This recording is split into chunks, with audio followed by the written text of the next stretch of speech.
Welcome to the Madison Miller Podcast Special Edition Show 2021 NFL Season Predictions, the show you all been waiting for. So we're going to start off with the standings, then we'll do awards, then we'll do the All-Pro team, the All-Rookie team, best rookies, most improved / breakout players, flop players, make or break players, bold predictions for every team, Ewing theory candidates, and some gambling at the end of the show. All right, we will start with the standings as I'll go by division, and then I'll say who I have making it as wild cards as well. And don't forget, guys, that it's a 17-game schedule now. All right, the AFC East. In first place, I have finishing with a record of 13-4, the Buffalo Bills. Obviously, coming off the AFC Championship game appearance from a year ago. Expectations are very high. Josh Allen entering year 4 among the MVP favorites for the season. Good receiving core around them. Decent running backs. Offensive line's okay. Defensively, the Bills were not as good defensively as they have in previous years under Sean McDermott. But I expect some positive regression on the defense, especially in the secondary. Their front seven's pretty good as well. In second place, I have finishing with a record of 10-7, and I have as a wild card the New England Patriots. I have them as the number 3 wild card. I think this is one of the surprise teams of the AFC. A bounce back team, obviously, from not making the playoffs a year ago. I don't think Bill Belichick wants to be back-to-back years without the postseason. He has a big chip on his shoulder with now that Tom Brady won in his first year with the Buccaneers. Mac Jones won the starting quarterback job over Cam Newton. They're deep at the running back position, led by Damian Harris. The receivers are not super special, but they're not horrible either. Like Jacoby Myers, I like. Nelson Aguilar is a solid receiver. I think they're a trade candidate team to make it upgrade at that position at the deadline. Their tight ends are phenomenal. Hunter Henry and Jonnu Smith. Their offensive line is one of the best in the league. Their defensive line is one of the best in the league. And I think their secondary is also pretty good as well. In third place in the division with a record of 7-10, I have the Miami Dolphins. I think expectations are too high for this team this year, quite frankly. I think there's always that saying, you always take the a slight step back before taking a big step forward. I think that's the Miami Dolphins this year. I think Tua Tagovailoa is under a lot of pressure to have a good season this year. His offensive line's not very good. His running backs are not very good. His good receivers, Jalen Waddle, obviously coming over in the draft, and then you have Devontae Parker. Mike Gesicki's a good tight end. And defensively, their secondary is pretty good, led by Byron Jones and Xavier Howard. Front seven's not very good. Although I do like Christian Wilkins on the D-line. And in the cellar at the record of 5-12, the New York Jets. I think that 5-12, I think Jets fans would take that as long as quarterback Zach Wilson shows some promise as a rookie. Their running backs to me aren't very good. The offensive line has Mekhi Becton, but not really much else. Corey Davis is a nice upgrade at wide receiver. He'll help them. They have some young guys at receiver that they like. Elijah Moore, who they drafted, and Denzel Mims, who they drafted last year. At tight end, they have Ryan Griffin, and they traded Chris Herndon to Minnesota. Defensively, they were really banking on Carl Lawson, their big free agent signing, to be a big part of their pass rush, but he was lost to the year to a torn ACL. And then Shaq Larson, they acquired in a trade. C.J. Mosley back for the Jets after he opted out last year. Secondary is not so great. Although I do like Marcus May, the safety.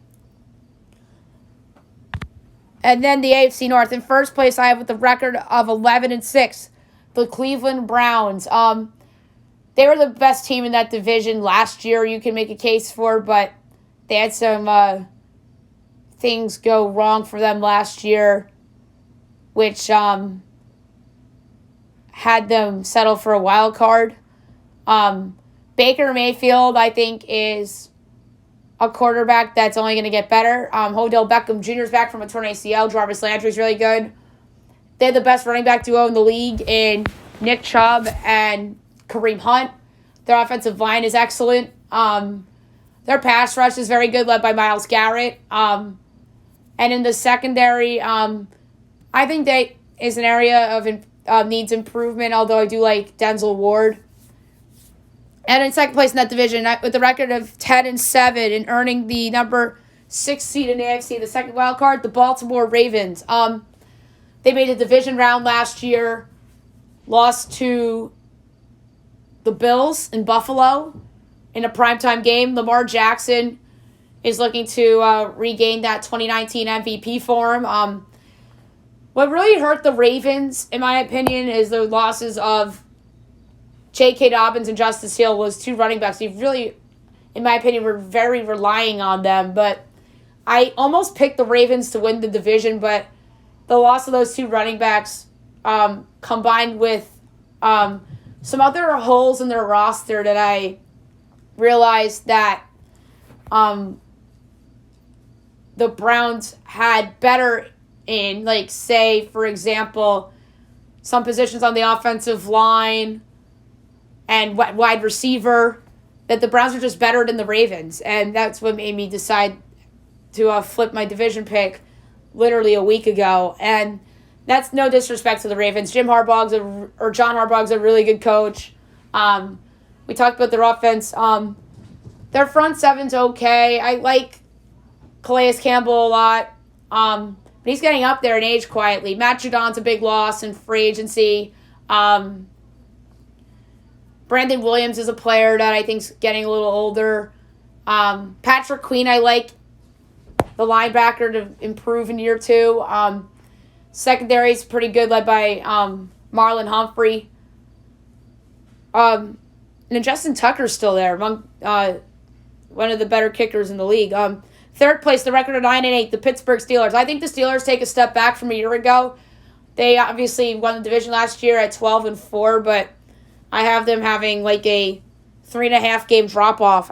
And I say 3.5 because obviously there's the extra game. Ben Roethlisberger, I don't like how last season ended for him, but he showed a little something in the preseason. They have a new offensive line pretty much. Najee Harris is in at running back. No more James Conner. Their receivers are awesome. The rookie tight end, Pat Freiermuth, is really good. They have another good veteran tight end, Eric Ebron. Defensively, they have one of the best defenses in the league. TJ Watt's a star.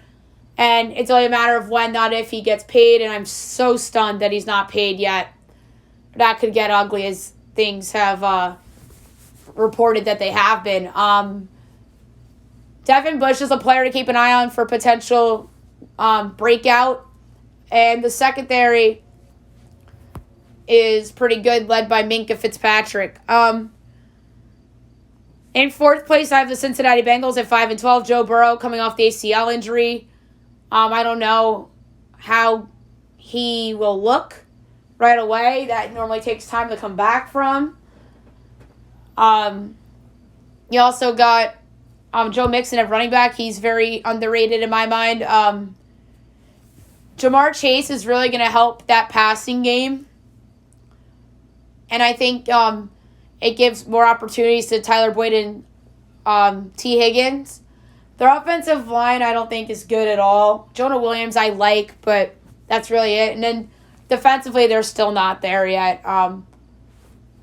Although Jesse Bates, their safety, is one of the more underrated safeties in the entire league. And I think his performance, because the Bengals are so bad, has been unnoticed. AFC South, I have winning the division at 10-7, the Tennessee Titans. The Titans are a team that I really have undersold the last couple of years.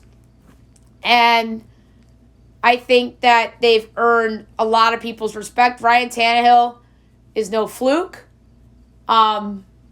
Derrick Henry, among the best running backs in football.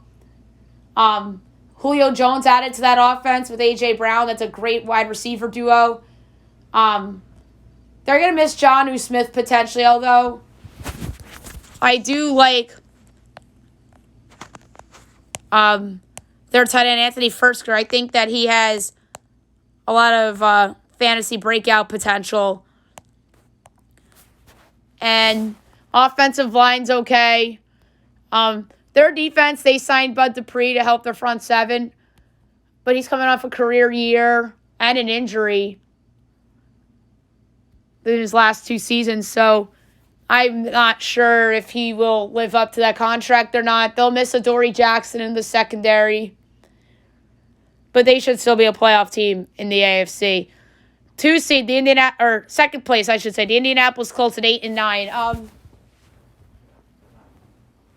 The Colts have a really good roster, but Carson Wentz has not been good since he tore his ACL. That's why I caution these quarterbacks so much. Some guys are just never, ever the same. Carson Wentz has not been the same since he tore his ACL. Hasn't been the same. And that's what the Colts are banking on. Carson Wentz to go back to 2017 form. Jonathan Taylor, a good running back. The receiving core is good. T.Y. Hilton's always a guy that gets hurt. Michael Pittman, I like to make a jump. Great offensive line. Good tight ends. DeForest Buckner leads their front seven. He's really good. So is Darius Leonard. Secondary.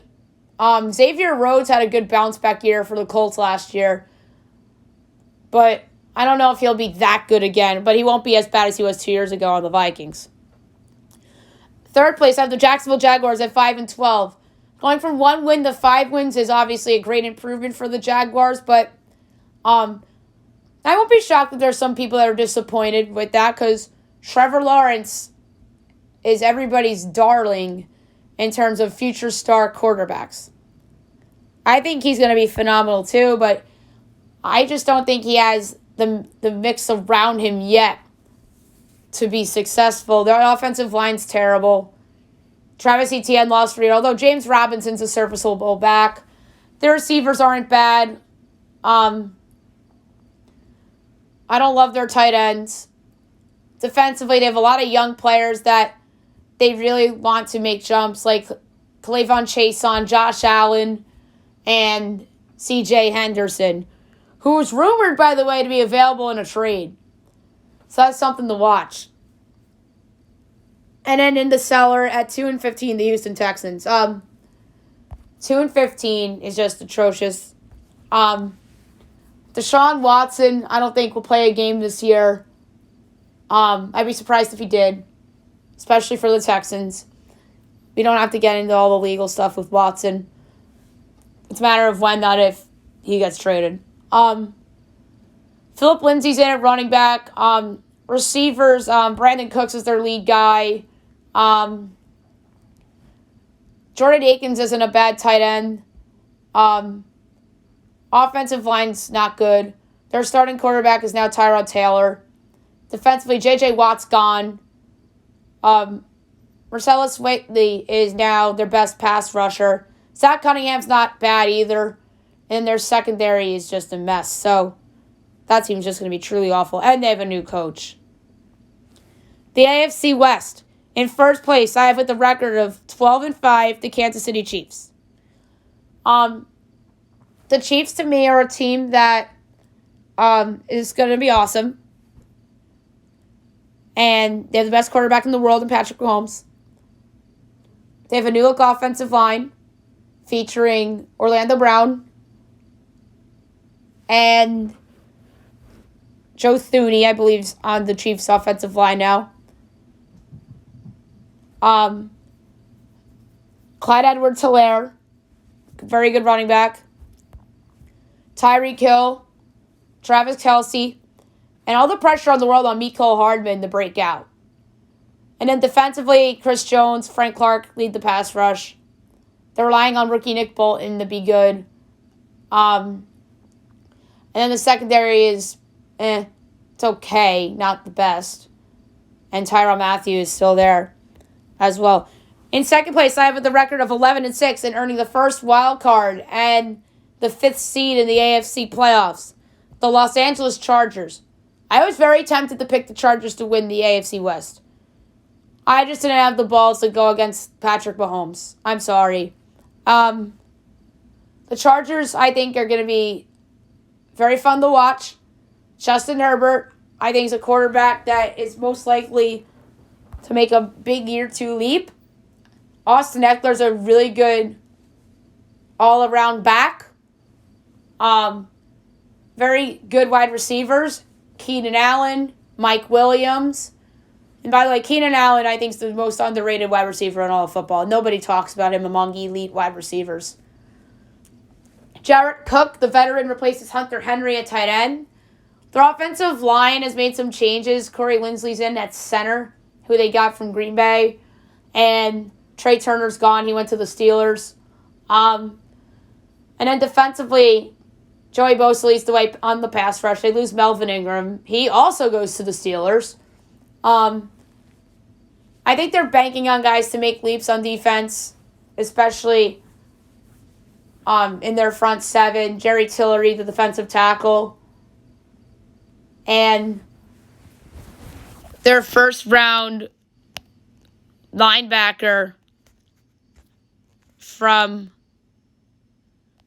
last year, I think they're really, really banking on to make a jump in Kenneth Murray. And then in the secondary, Derwin James back from injury. He hasn't played in a long time. So, got to keep an eye on Derwin James. And then you also have Nasir Adderley in there, who the Chargers are banking on to improve as well. In third place in that division, I have with a record of 9-8, the Denver Broncos. I think the Denver Broncos are very sneaky good.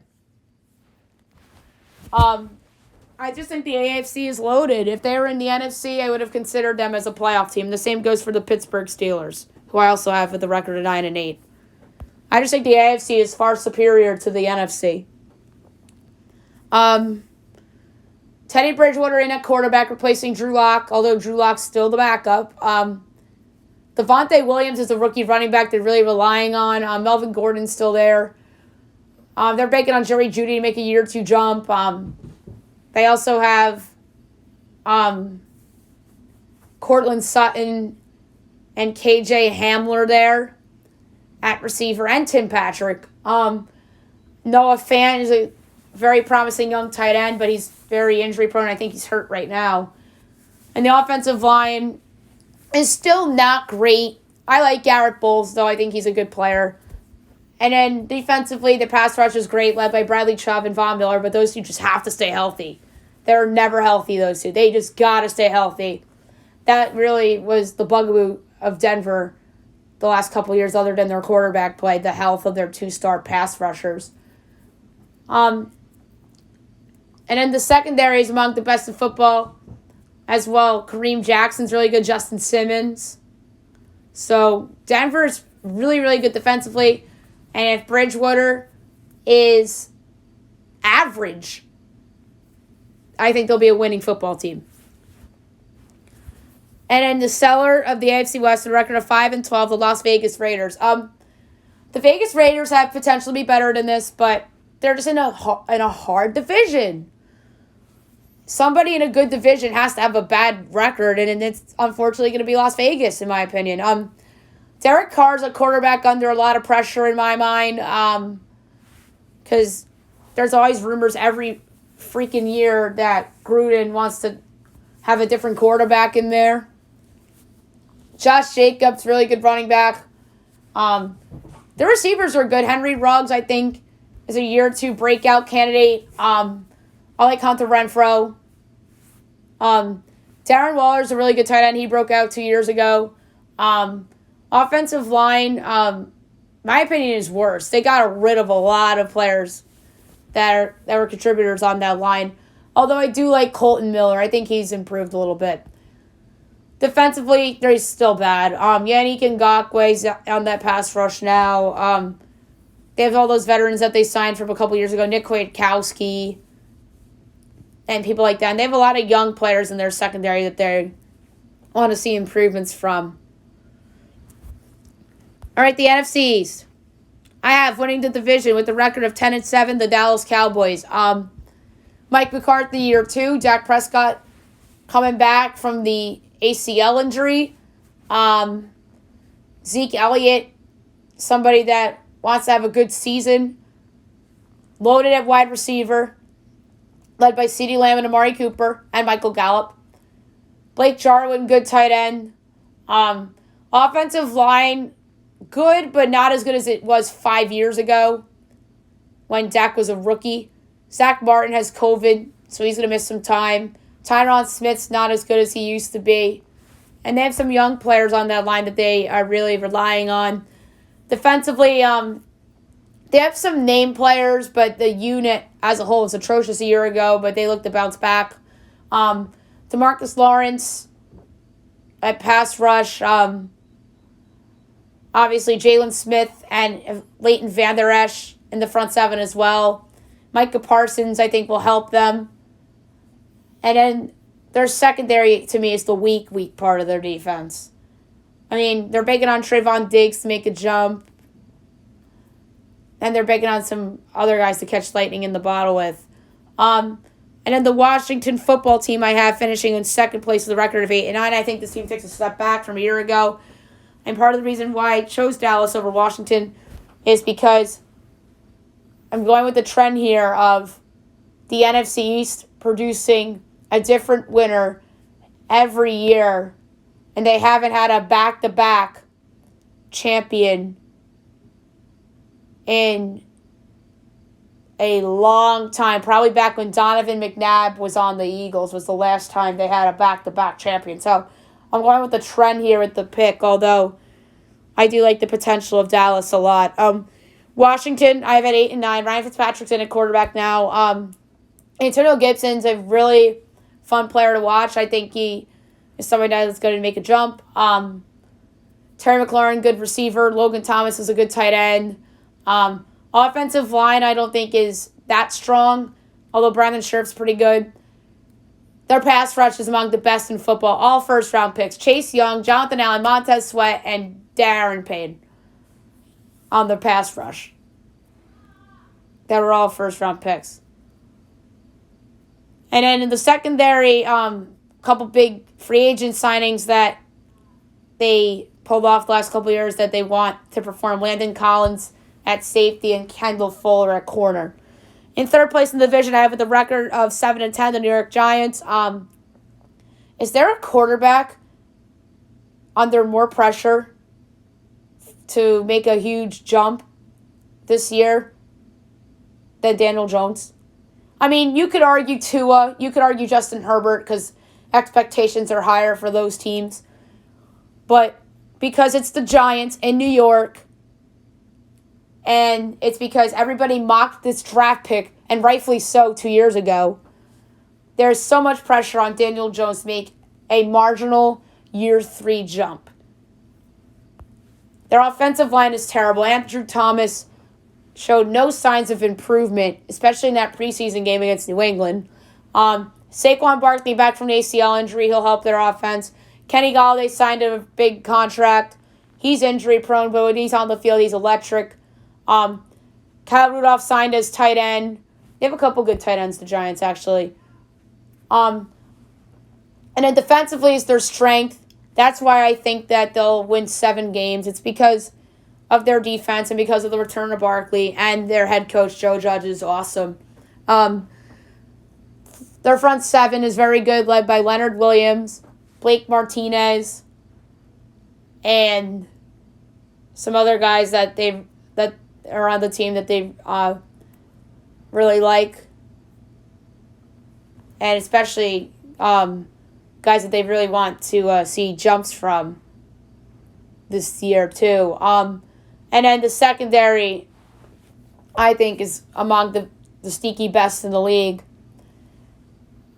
led by James Bradbury, who had a career year last year, Jabril Peppers, who's awesome. You got Xavier McKinney in there, Logan Ryan, who played well at safety for them a year ago, and then they signed Adoree Jackson as a free agent.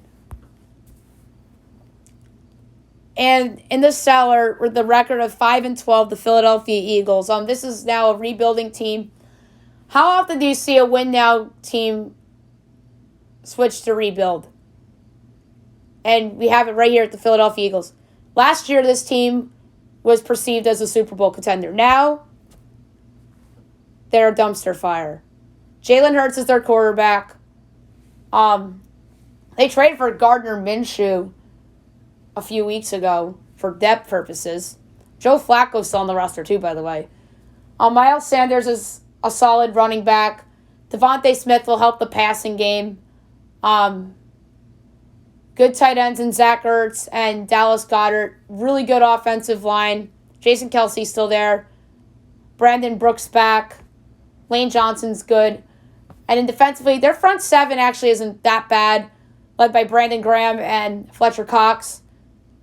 And their secondary has Darius Slay, but not much else. All right, the NFC North, I have winning the division with the record of 12-5, the Green Bay Packers. Aaron Rodgers is back, and that guy is going to be absolutely motivated because he is in a contract year. This is probably his last season in Green Bay. Aaron Jones still around. Devontae Adams still there. They signed Randall Cobb. 2 good tight ends in Mercedes Lewis and Robert Tonyan. Offensive line has some questions. David Bakhtiari right now on the injury reserve, if I'm not mistaken. But he might be back sooner rather than later. Defensively, their defense has actually been improved the last couple years as a whole. Kenny Clark leading the way on the pass rush. Dean Lowry's not bad either. And then Preston Smith and Za'Darius Smith, 2 really good free agent pickups by Green Bay as well. Secondary's awesome. Adrian Amos is really good. Jair Alexander's also really good. And then in second place in that division, I have the record of 10-7 and the 6th seed in the NFC, the Minnesota Vikings. Minnesota, I think, is a bounce-back team, but they're also a huge wild card in the sense of the fact that there's some players on the team, most of it'll be Kirk Cousins, who are not vaccinated. So, whether the chances they get COVID and Cousins has to miss some time. But that's just random and luck, in my opinion. So, I think that Cousins is somebody I think will actually have a big chip on his shoulder, believe it or not. I think he's going to actually have a decent year. Dalvin Cook, I think, will have a good year. Really good receivers. Irv Smith Jr. out for the year. That's a bummer. The Vikings are really relying on him to make a huge jump. But they trade for Chris Herndon, who's not bad. I think he'll have a good year from a fantasy perspective. And then the offensive line, they just paid Brian O'Neill today all that money. But their offensive line, to me, is still not the best. I think their defense is going to have a major turnaround, and it's a big reason why I picked them to make the postseason. Danielle Hunter was out last year due to injury. He's back. He's a comeback player of the year candidate, by the way. Eric Kendrick's really good. Anthony Barr's really good. Secondary, really good, led by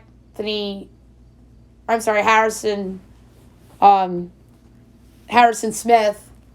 So, and then they had Patrick Peterson in there, too, who's a veteran, who's been in a lot of big games and whatnot.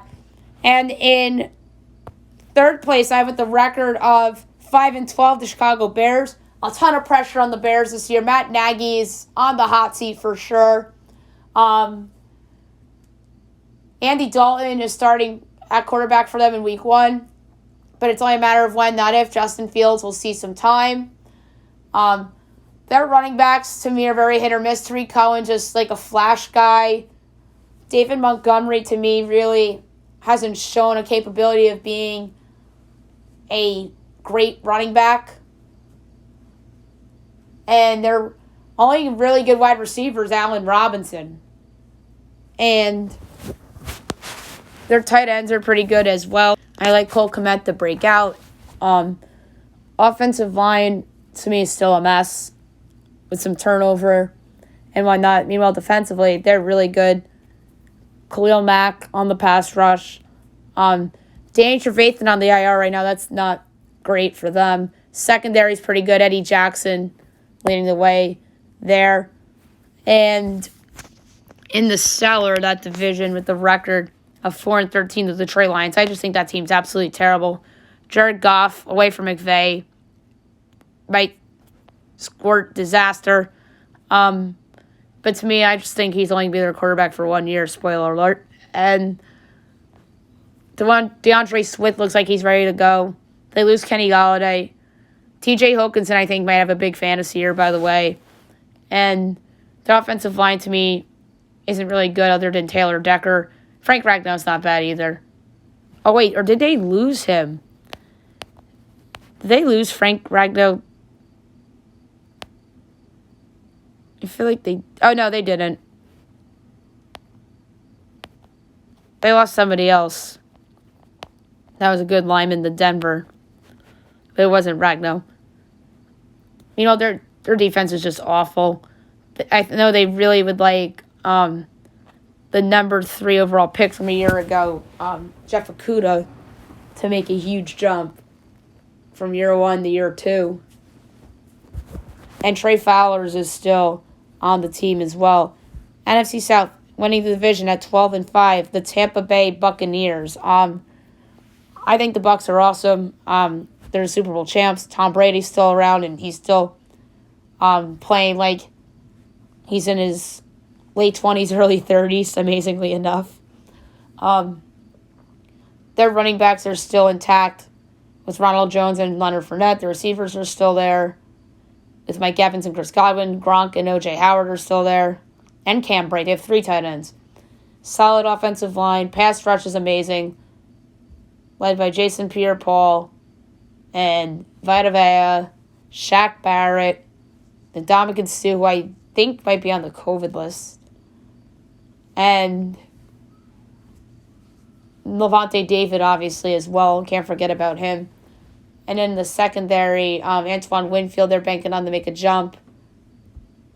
So that team is pretty loaded. And then in second place, I have, with the record of 7-10, the New Orleans Saints. I think the Saints, a lot of people are just too high on them. And I think that that's a team that is just due for like some regression. Jameis Winston's now their quarterback. And they're really banking on him to perform and not turn the ball over a lot like he did when he was on the Buccaneers. Alvin Kamara, I think, will be a big help to that offense. Michael Thomas, I think, is going to miss some time to start the season, which isn't good. And then they are relying on guys to make jumps at receiver and at tight end with Adam Trautman as well. Their offensive line is awesome, among the best in the league. So there you go. If you're making the case for the Saints, who have the talent around Jameis to succeed. So there's the case for New Orleans. But I'm worried about them defensively as well. That's why I project them to not be that great. Their pass rush is pretty good, led by Cam Jordan and Marcus Davenport, who made a huge jump in year 3. And then the secondary, Marshawn Lattimore and Marcus Williams are decent players. Coming in third with the record of 6-11, the Carolina Panthers. the Panthers, to me, are a team that is unknown in some retrospects. Sam Darnold, how will he look without being in that putrid Adam Gase system with better talent around him, both on the offensive line and running back in Christian McCaffrey and at wide receiver. Well, he's reunited with Robbie Anderson, so that's good. And then you have David Moore there as well. And then defensively, they have a lot of young guys on their pass rush that they like. Brian Burns, Derek Brown, Shaq Thompson's a veteran at this point. And then in the secondary, you have some solid players, and then rookie J.C. Horn coming in as well. And in the cellar, a record of 5-12, the Atlanta Falcons. I just don't like this team. I just really don't like Atlanta. A lot of young guys on their offensive line. Matt Ryan's getting older. No more Julio. Mike Davis is their running back. He's not that good. Calvin Ridley, a lot of workload for him coming up this year. Kyle Pitts, I think, will be a big help to that offense. And then defensively, Gardy Jarrett, one of the more underrated pass rushers in the league. I like Deion Jones, too. Their secondary, to me, isn't as good as it was in the year where they made the Super Bowl. And then the NFC West, I have winning division with the record of 12-5, the Los Angeles Rams. I like this Rams team a lot. Matt Stafford's an upgrade over Jared Goff at quarterback. A lot of pressure on Stafford to deliver on a new team with better players around them, a better offensive line. And then you have the running backs situation, which I think is their downfall potentially. Sony Michel, who the Patriots are dying to get rid of, and Darrell Henderson. And then Cam Akers, obviously, out for the year at the torn ACL, which is brutal. They really, really were banking on him to make a jump. And then at receiver, you got Robert Woods, Cooper Kupp, and second-year player Van Jefferson. Tyler Higbee at tight end, Gerald Everett moved on to Seattle. And then defensively, front seven, Aaron Donald by himself is a wrecking machine. He's just a beast. And then the secondary is really good, led by, obviously, Jalen Ramsey. Coming in second in that division with the record of 11-6 and earning the number 5 seed in the AFC, which is the first wild card, the San Francisco 49ers, record of 11-6. Jimmy Garoppolo, to me, is a quarterback that's under some pressure to perform because you're going to be hearing Trey Lance. You're going to be just hearing his name over and over and over on these broadcasts, that's for sure. And then you have some good running backs, Raheem Mostert, and then they're banking on Trey Sermon to be good as a rookie. Wide receiver, they're pretty set. They got Brandon Ayuk in year 2. Deebo Samuel is pretty good. And then, obviously, George Kittle, a tight end, who's just a monster.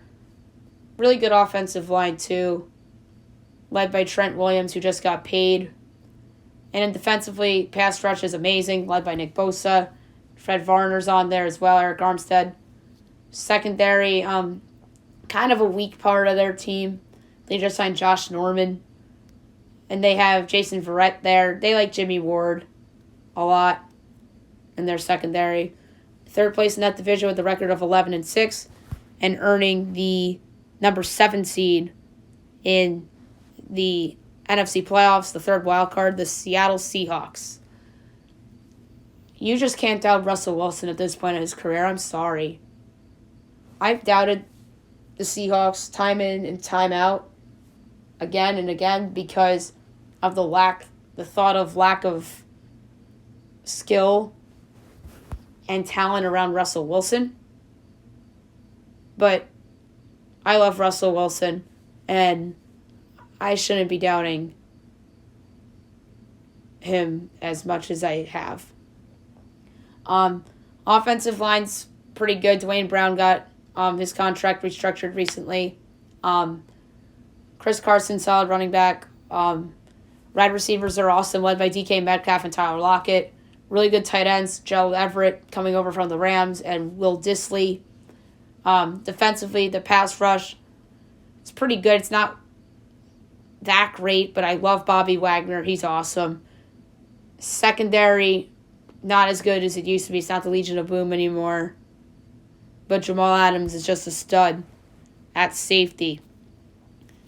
And in the cellar that division with the record of 8-9, the Arizona Cardinals. There's potentially 4 good teams in this division. I think this is the best chance of any division to have all 4 teams in the postseason, but I doubt it. Somebody has to have a losing record in that division. That's going to be Arizona, unfortunately.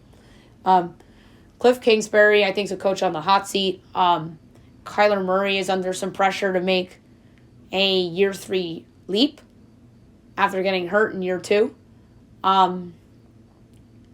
Offensive line's okay. DJ Humphries, I think, is their best offensive lineman. James Conner comes in at running back, but he's, to me, mediocre. I don't like Chase Edmonds that much either. He's just a flash guy. Wide receivers, they bring in A.J. Green. I love DeAndre Hopkins. He's a mega star. Christian Kirk under pressure to make a jump. And then at tight end, you have Dan Arnold starting there. Ugh. And defensively, J.J. Watt's brought in to improve the pass rush. Chandler Jones is still there for now. Isaiah Simmons under some pressure to make a leap in year 2. And then secondary, Budda Baker's still there. Patrick Peterson gone.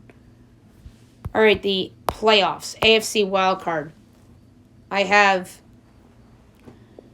the Patriots playing the Chiefs. And the Patriots beating the Chiefs. Or the Chiefs beating the Patriots. I don't want to make that ballsy call yet with Mac Jones, but yeah, Chiefs over Patriots, 2-7. And I have the Ravens at the Browns, and the Browns beating the Ravens in a good AFC North playoff game.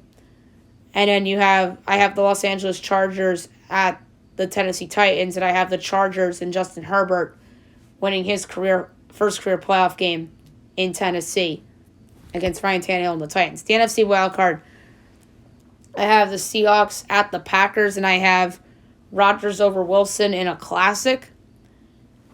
The Minnesota Vikings at the Tampa Bay Buccaneers, and I have the Bucks coming out on top over the Vikes. And I have the 5-seed San Francisco 49ers at the 4-seed Dallas Cowboys, and the 49ers coming out on top as the Cowboys are another one and done in the postseason. AFC divisional round, I have the 5-seed Chargers at the 1-seed Bills, and I have the Bills coming out on top over the Chargers.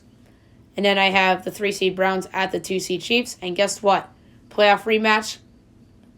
And the Browns finally get their revenge. I think they pull off the upset over Patrick Mahomes and the Chiefs. NFC division round. 49ers, 5-seed at 1-seed Rams. I'm going with the Rams over the Niners in a good divisional round game. And I have the 3-seed Buccaneers at the 2-seed Packers in what would be a classic of a rematch from the NFC title game from a year ago, and now in the divisional round, same result, Buccaneers over the Packers, as that's how Aaron Rodgers' Green Bay career will come to an end. And then AFC Championship, the Cleveland Browns at the Buffalo Bills. Josh Allen against Baker Mayfield. 2 of the 2018 first-round quarterbacks had it. I'm going to go with the Bills over the Browns. In the NFC Championship, I have the 3-seed Buccaneers at the 1-seed Rams. So Tom Brady against Matt Stafford. Matt Stafford in the NFC Championship game, but Tom Brady in L.A., a lot of Brady fans will be there. So I'm going to say Buccaneers over the Rams in the NFC title game. So in the Super Bowl, I have the NFC 3-seed Buccaneers against the 1-seed in the AFC, the Buffalo Bills. Should be a fun game between an up-and-coming team and a team that is looking to repeat. And Tom Brady against a quarterback that he used to play against often when he was with the Patriots. But I'm going to take the young Bills to win Super Bowl.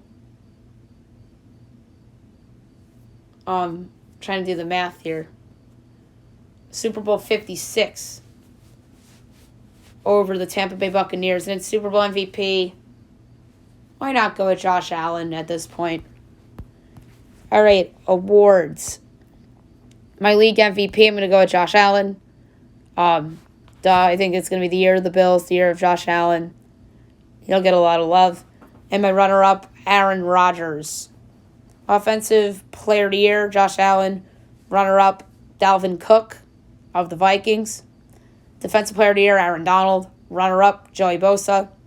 Offensive Rookie of the Year, Mac Jones. Runner-up, Trevor Lawrence. Defensive Rookie of the Year, Micah Parsons. Runner-up, Patrick Surtain II. Coach of the Year, Bill Belichick, just because I have the Patriots in the postseason with the rookie quarterback. Bill will get the credit. And runner-up, Kyle Shanahan, because they could potentially be in the postseason with the rookie quarterback as well. Comeback Player of the Year, I'm going to go with Dak Prescott of the Cowboys. Overwhelming favorite for this award, obviously.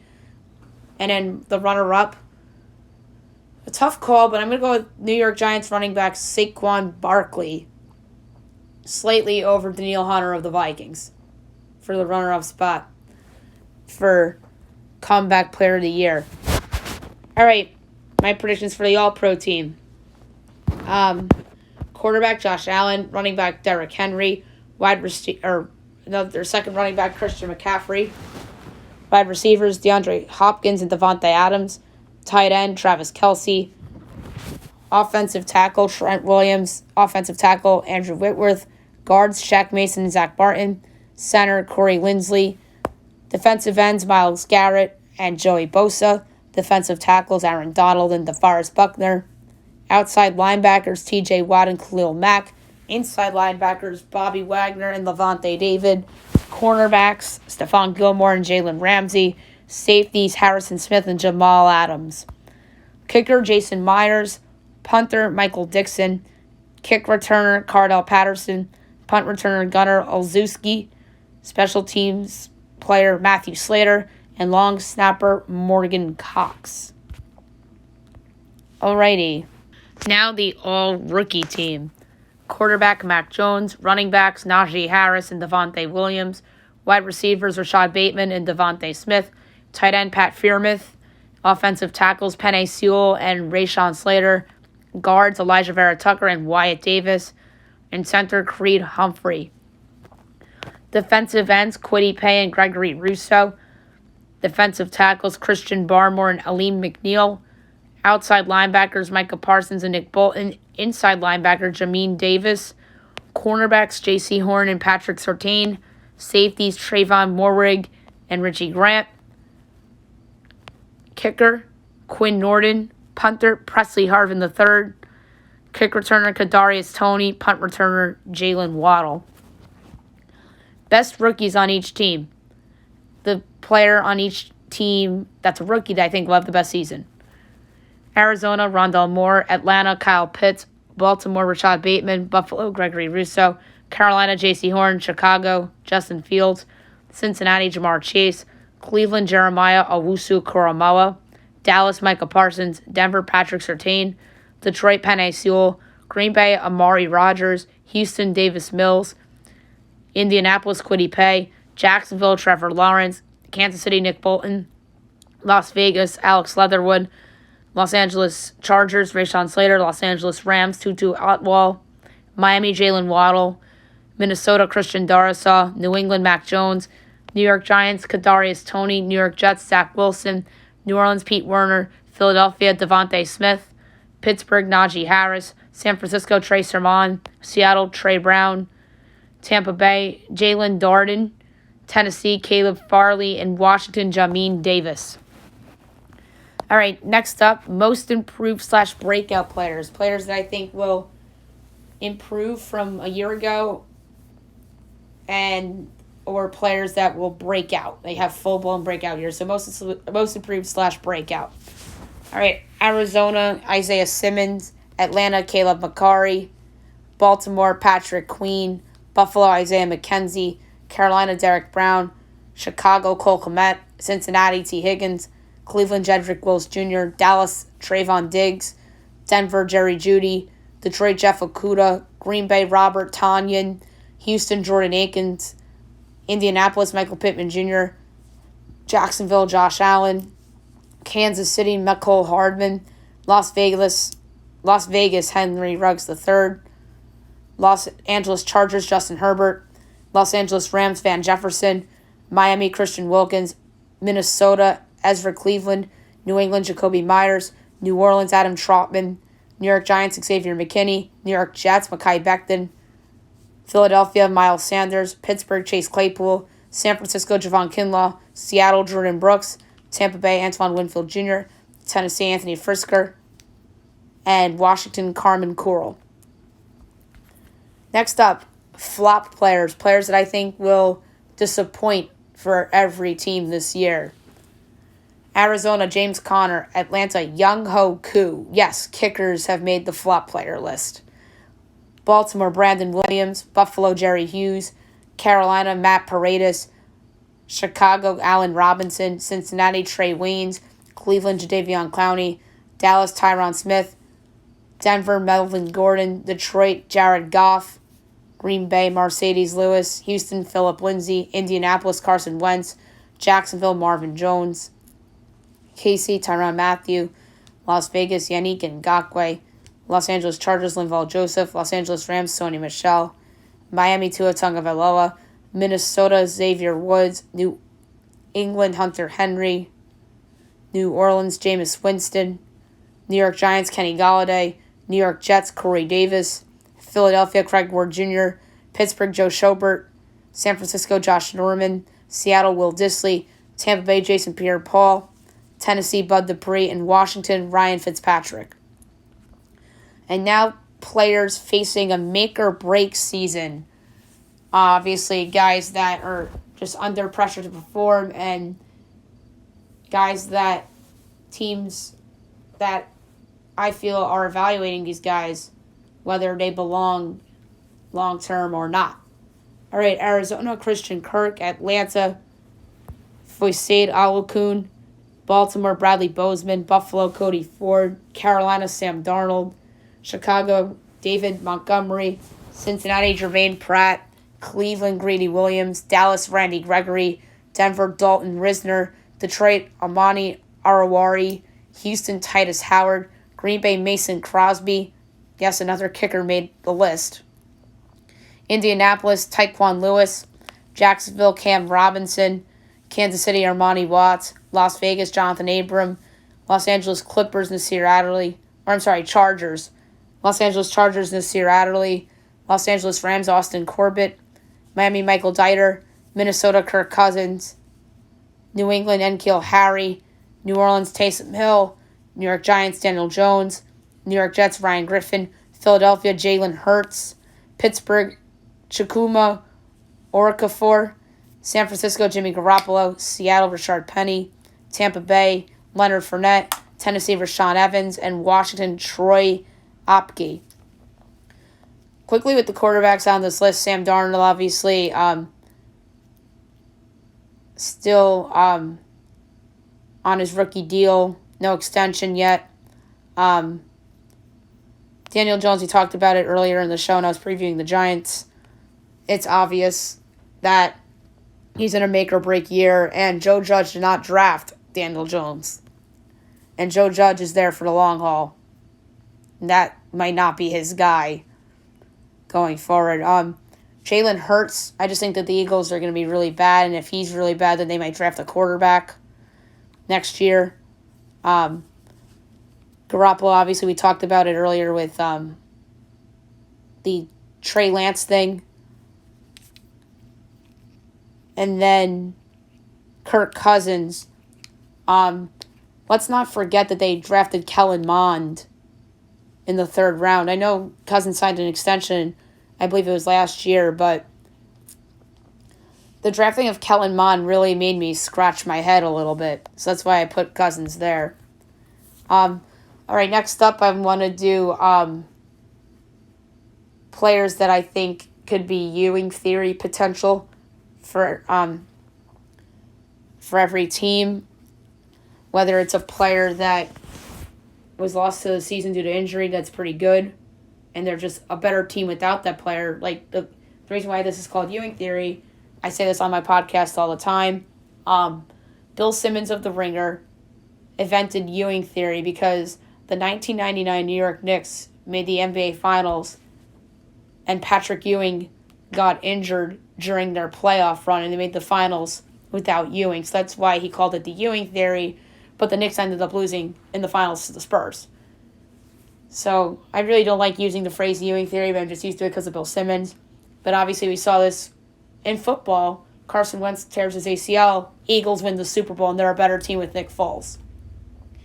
Bryce Harper leaves the Nationals for the Phillies. They win the World Series the next year. So those are two examples of Ewing theory really, really working for those respective franchises. So Arizona, Patrick Peterson, that's a good one. Atlanta, Julio Jones. Baltimore, J.K. Dobbins, maybe. I can't think of one for Buffalo. Carolina, it's Bridgewater, obviously. If they're better with Sam Darnold than Bridgewater, that's obviously one. Don't even say Mitch Trubisky for Chicago as a suggestion because he's really bad, Mitch Trubisky. So I'm sorry, you can't do that to me.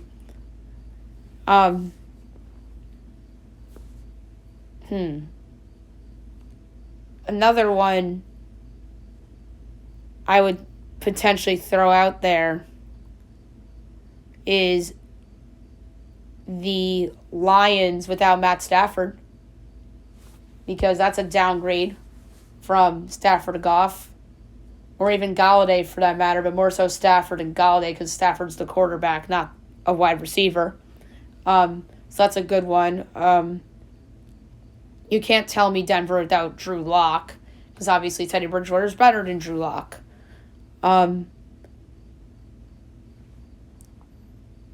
Another one to keep an eye on, Green Bay without Corey Linsley on the offensive line. What if that unit's better without him? Indy without Phillip Rivers. We don't even know if Carson Wentz is actually going to be an upgrade over Phillip Rivers or not. So that's like a good one to throw out there. You can't tell me Jacksonville without Gardner Minshew, because Trevor Lawrence is better than Gardner Minshew.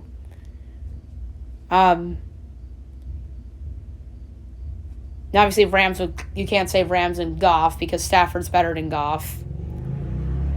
Miami without Ryan Fitzpatrick is an interesting one to keep an eye on. But people do expect Tua to make a huge year two leap, so take that for what it's worth. That could be one.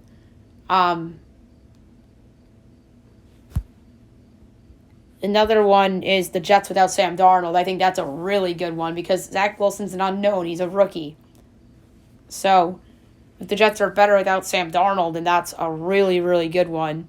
New Orleans without Drew Brees is a really, really good one that I just thought about, because I don't really trust Jameis Winston to carry the Saints to the playoffs, especially with all the turnovers he's had in his career. He threw 30 touchdowns and 30 picks in the same season a couple years ago. Philly without Carson Wentz again. The Steelers without Bud Dupree is an interesting one to keep an eye on, potentially. The Texans without Watson probably won't happen, but that would be kind of funny if it did, because that's the one that nobody would expect. If they went to Trey Lance, maybe San Fran without Jimmy Garoppolo would be an interesting one. And then Tennessee without Arthur Smith, like from a coaching standpoint, would be really interesting. Sometimes coaches could be thrown in there. Like you lose a really good coordinator or a coach, and you somehow are better without him. Why not? And obviously, New England potentially without Cam Newton. That could be Ewing theory as well. Although, really, let's be honest, it's still New England without Tom Brady in everybody's minds. And then Washington really didn't lose anybody significant due to injury or whatever. And then Rams without Cam Akers is another interesting Ewing theory from an injury standpoint as well. Bold predictions for every team. Going to be interesting. Obviously, every year I make up bold predictions. We'll see what comes true or not. All right, Arizona, I'm going to say that Cliff Kingsbury is fired at the end of the season. That's a team with high playoff aspirations. I think they fall short, and Cliff pays the price. Atlanta, I'm going to say that they end up trading some players away at the deadline because they're out of the race. You'll be hearing Matt Ryan's name, but he won't get moved because he has a bad contract. So, it's going to be interesting to see what Atlanta does. I think, some of the veterans they have on their roster, maybe Jake Matthews, they'll try to move, maybe. So I can see them moving some pieces at the deadline. I wonder what they could get for Grady Jarrett.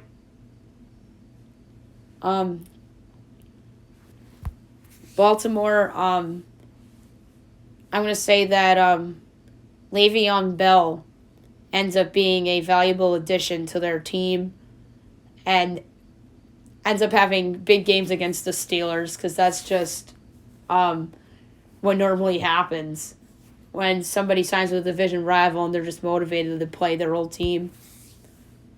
Buffalo, I'm going to say that their offensive coordinator, Brian Darboff, finally gets a head coaching job somewhere. Maybe Arizona, maybe somewhere else. Carolina, I'm going to say that Christian McCaffrey has a major bounce-back season and leads the league in multi-purpose yards. The Chicago Bears, I'm going to say Matt Nagy will be the first coach fired. I think he's a bad coach. I don't know how he made the playoffs one year, or made the playoffs twice, but once at 8-8 with expanded playoffs and getting slaughtered by the Saints. So I think he finally gets the hook, and ultimately they go in a different direction. The Cincinnati Bengals, Zach Taylor will be fired at the season's end. The Bengals have just been terrible under him. I think they have another lousy year from a record standpoint, and they'll let him go. The Cleveland Browns, I'm going to say that Jarvis Landry and Odell Beckham Jr. will each have 10 or more receiving touchdowns. The Dallas Cowboys, I'm going to say that Dak Prescott easily wins Comeback Player of the Year. We talked about him winning it, but I think he's going to win it handily, leading them to the NFC East title for the first time in 3 years. The Denver Broncos, sans finishing 9-8. Vic Fangio will be another head coach that will lose his job. I think Denver expects big things, playoffs, and double-digit wins. But it stinks that you're in the same division as Patrick Mahomes. I'm sorry. And Justin Herbert. And I think Vic Fangio will be the next head coach of the Chicago Bears. The Detroit Lions, I'm I'm going to say that they trade a ton of veterans, including Trey Flowers. And maybe they trade him potentially back to New England. That's going to be an active trade team, by the way, New England. Houston Texans, another active trade team. I think Zach Cunningham will leave. Whitney Merciless will leave. Brandon Cooks, maybe he gets traded. Maybe he goes to New England. Green Bay, the obvious. This is definitely Rodgers' last year in Green Bay, but the real prediction here is that I think it could potentially be Matt LaFleur's last year in Green Bay.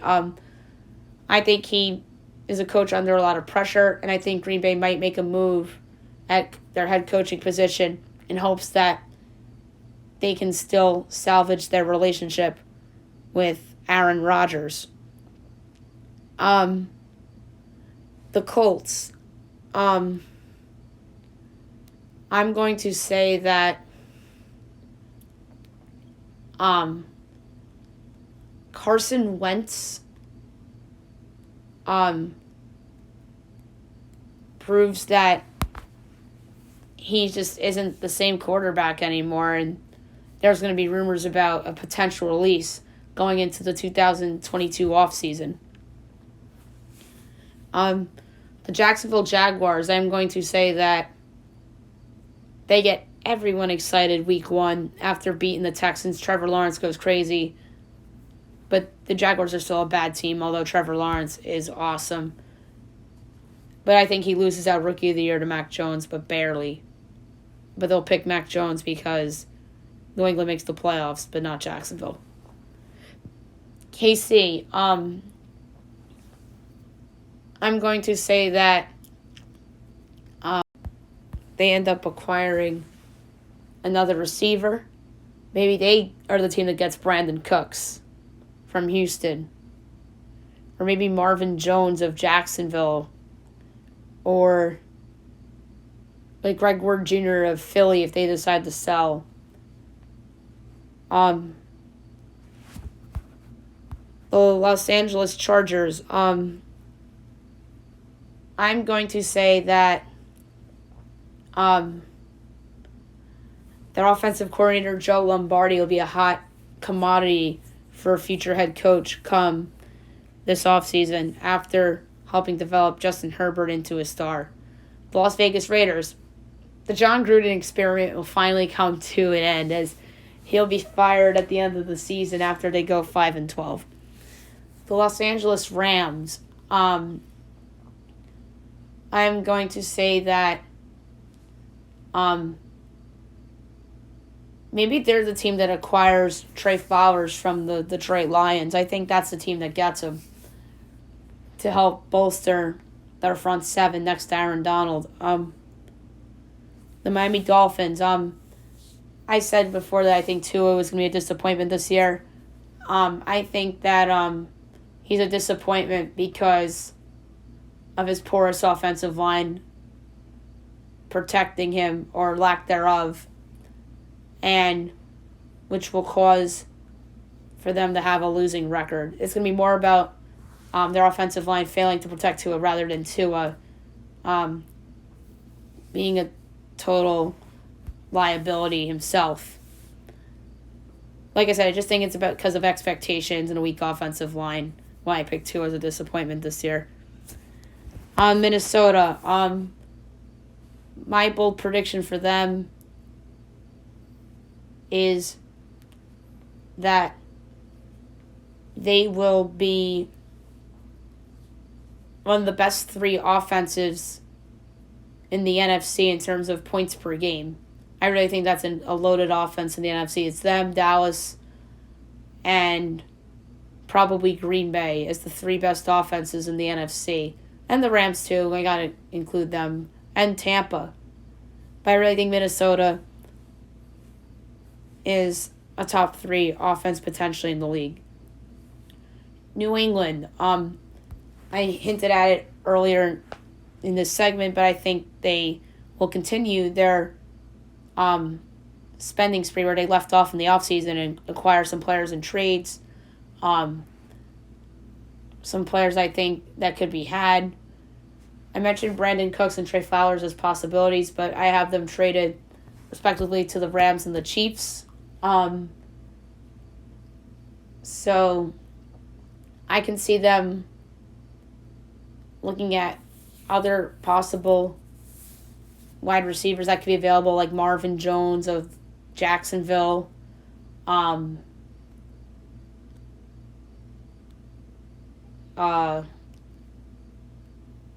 Maybe somebody on the Bengals like a Tyler Boyd.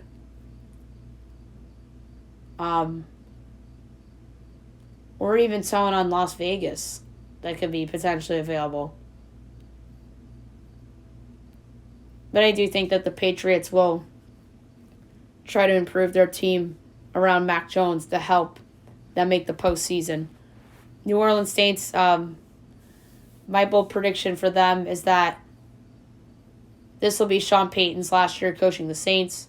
I think that it's going to be a time it's run its course situation here, and I think that he'll explore other opportunities. The New York Giants, I just think Daniel Jones is not good. So I think they realize that he is the problem other than their offensive line. And they're going to be in rumors all winter long about signing Aaron Rodgers or the possibility of trading up using that Bears pick they got to move up to take a quarterback in next year's draft.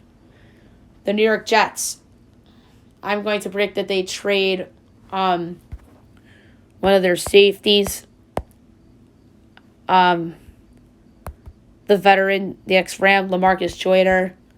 I think that he can help a contender that needs help at that position. I think that the Dallas Cowboys would be an excellent fit for Joyner. Philadelphia, similar situation to the Giants, except that they have a good offensive line. I'm going to say that they realize Jalen Hurts is not the guy going forward. And they are also in Aaron Rodgers rumors come winter. And they also think that they could potentially trade away some veterans at the deadline, like Fletcher Cox, Lane Johnson. Andre Dillard's been on the trade market for a while. That's one that the Dolphins should consider. Pittsburgh Steelers, my prediction for them is that the TJ Watt situation ends up getting resolved after all, and it won't be a distraction hanging over the team's head. The San Francisco 49ers, I predict that Jimmy Garoppolo gets sat for Trey Lance at some point, and they lose in the first round of the playoffs, or second round of the playoffs, and it potentially comes back to bite him. It reminds me of the Dak Prescott, Tony Romo situation from 2016. Really good team with the young quarterback poised to take over. But different situations, though. Garoppolo is also coming off an injury, too, but it's obvious that he's going to be their starter and not Trey Lance. But the difference was that Romo got hurt in the preseason, which led to them starting Dak and getting off to that great start to that season. And they didn't bring Romo back as a starter because they realized that they had a Ewing theory thing and they thought they were better without Tony Romo. So I'm going to say at one point San Francisco's maybe struggling, losing back-to-back or 3 in a row, and Kyle Shanahan pulls the trigger and ends up starting Trey Lance, maybe by Thanksgiving. Seattle, I'm going to say that this is the year that Russell Wilson finally, and I emphasize, bold it, italicize it, and underline it, gets an MVP vote. He won't win it, but he'll finally get an MVP vote because he's that good. And I think he'll have a great year. But I just think that Aaron Rodgers and Josh Allen and Patrick Mahomes, potentially for that matter, will all be better. And even Tom Brady. The Tampa Bay Buccaneers, speaking of Tom Brady, I predict that they make a trade for depth purposes in their secondary because I feel like that might be the weakest part of their team. So I could see them going out and acquiring somebody to help. Maybe LaMarcus Joyner, but I already predicted a trade for him. The Dallas. Maybe somebody that needs a change of scenery, like Jonathan Abrams of the Raiders, potentially. So we'll see about that. Tennessee. I'm going to say that Tennessee's also a team that will be very active in the trade market, trying for reinforcements. I think that they'll look in the secondary as well. And I can see them looking around. Maybe they sign Richard Sherman. I feel like that's the team that might sign Richard Sherman. We haven't even talked about Richard Sherman yet. I think that's where he may end up. And Washington, I'm going to say that the Washington professional football team will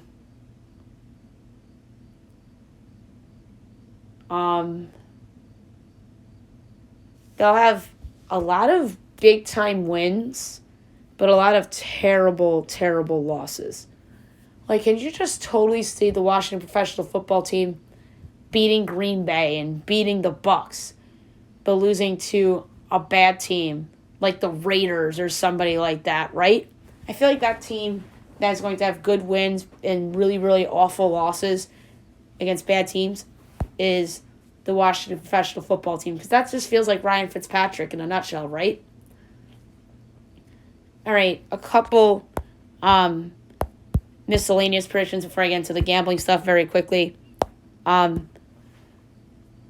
think that we won't have as many COVID outbreaks as we did a year ago, just because things are better now than they were a year ago. I think we'll see a football player on The Masked Singer. I don't know who that will be. Maybe it's TJ Watt or JJ Watt. Maybe it's Saquon Barkley, who I predicted a year ago. Ooh, maybe it'll be a broadcaster. What if it's Joe Buck? I could totally see it being Joe Buck. I know I predicted Joe Buck on The Masked Singer a year ago too, but he makes a lot of sense because he's a big name. He's the face of Fox Sports, and it'd be really, really cool if he was on the show. I think he'd be outstanding. Or maybe his wife, Michelle Beesner Buck. That won't shock me either if she's on The Masked Singer. So that's one to keep an eye out. And then one more miscellaneous prediction. Do you guys know how every week of the football season there's that random story that comes out from like Jay Glazer or Adam Schefter in the media about something that could potentially like distract the team or just a random story in general? I feel like we're going to have that every week like we always do. So that's the annual tradition gift that keeps on coming on the Madison Miller podcast. And last but not least, futures. I'm just going to say what future I like the best in each thing. We'll start at the Super Bowl 56. The future I like the best on the board. The Minnesota Vikings at 44-1. The case is that Kirk Cousins puts up great stats. He has the offense around him, better offensive line with young guys making jumps. And the defense is awesome with the return of Danielle Hunter and some young guys in their secondary making a leap.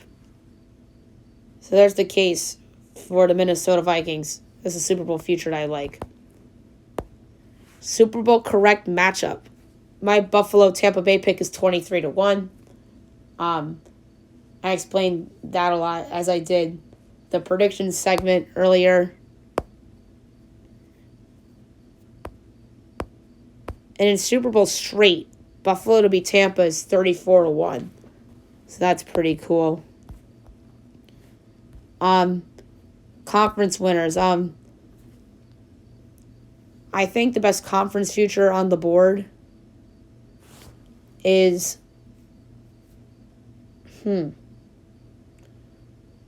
quite frankly, I don't have this team in the postseason, but the case for the Pittsburgh Steelers is Ben Roethlisberger turns back the clock and has like a poor man's Tom Brady last year's season, like last year at the Bucs.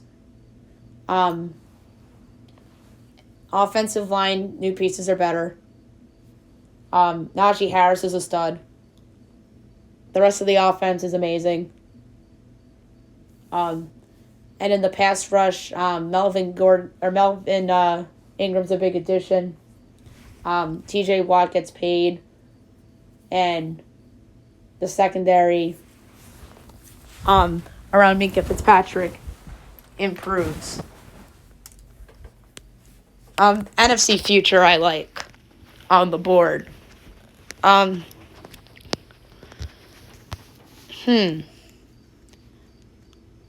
Minnesota 20-1. I just laid out their case for the Super Bowl, but just strictly the NFC.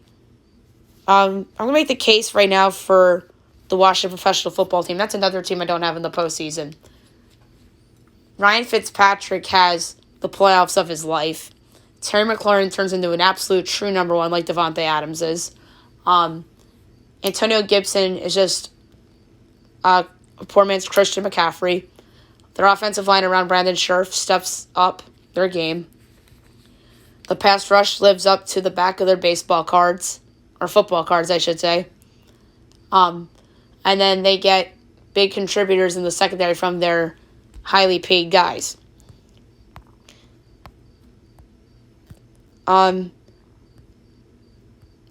Win totals. One that I really, really love is Miami under 9.5 and -145. That's ridiculous. Miami is not that good. They have a bad offensive line. Tua is yet to show that he could be a franchise quarterback, unlike Joe Burrow before he got hurt, and Justin Herbert. Their defense isn't that good. So, Miami under. And an over I like is the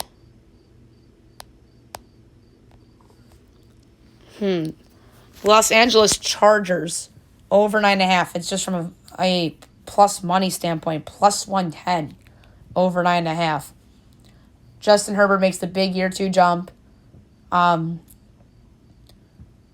Austin Eckler is awesome. Mike Williams gets better. Keenan Allen proves to everybody that he's an elite receiver, just like I've been trying to tell you all on this podcast for a while now. Jared Cook lives to the back of his football card. Offensive line's better, and their defense plays up to expectations. So there's a couple of win totals that I like. Season awards, MVP future that I like.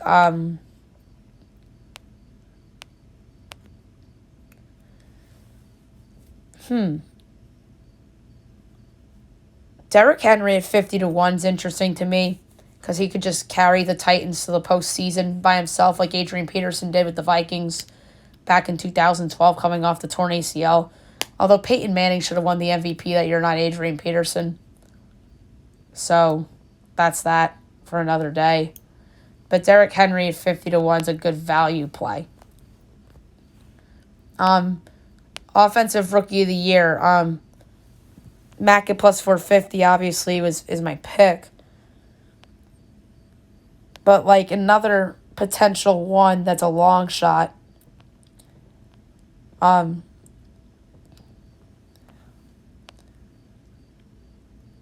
Freiermuth at 75-1 is just great value for the Steelers rookie tight end.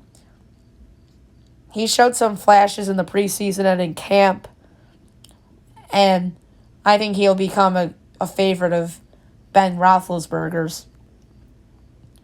Defensive Rookie of the Year, Micah Parsons is 6-1 favorite. That's my pick.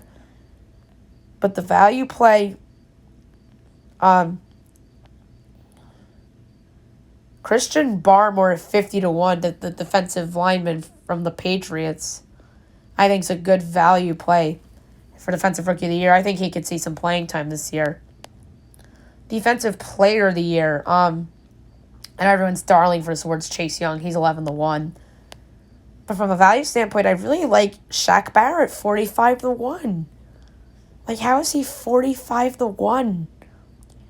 He's better than that. Comeback Player of the Year. Christian McCaffrey didn't consider a Comeback Player of the Year candidate, but he really isn't coming off a big injury. But the one I like is Danielle Hunter at 50-1. How is Danielle Hunter 50-1 for Comeback Player of the Year? He's better than that. Danielle Hunter, his absence might have cost the Minnesota Vikings that last playoff spot in the NFC a year ago. So, take that for what it's worth. Danielle Hunter, I might actually make that bet, 50-1. But my pick to win is Dak, who's a 2-1 favorite. Coach of the Year, my pick was Belichick, and he's 17-1. Brandon Staley, the new coach of the Chargers, is a 13-1 favorite. But my value play, Coach of the Year, this is a tough one. How is Mike Tomlin 55-1? He's a good football coach. It's totally disrespectful to Mike Tomlin. I mean, the case for him for Coach of the Year is that the Steelers rebound from a disappointing finish to last year, win the AFC North, which is a loaded division, and they get like a top 3 seed in the AFC. So there's your case for Mike Tomlin, 55-1. In the Offensive Player of the Year, my value play would be A.J. Brown at 50-1 of the Titans. Say he has like a monster season, has more yards than Julio Jones. Joe Mixon at 51 is interesting as well. But Baker at 50-1. What if he has a big year and wins the MVP and Offensive Player of the Year? Why not Baker Mayfield? That would be my value pick for Offensive Player of the Year. And that's it for the 2021 NFL season predictions show. So we'll obviously look back at this at the end of the season and see how I did, see what I nailed, and see what I missed on, and all that jazz. All right, hope you guys have a great night, everyone, and enjoy the season.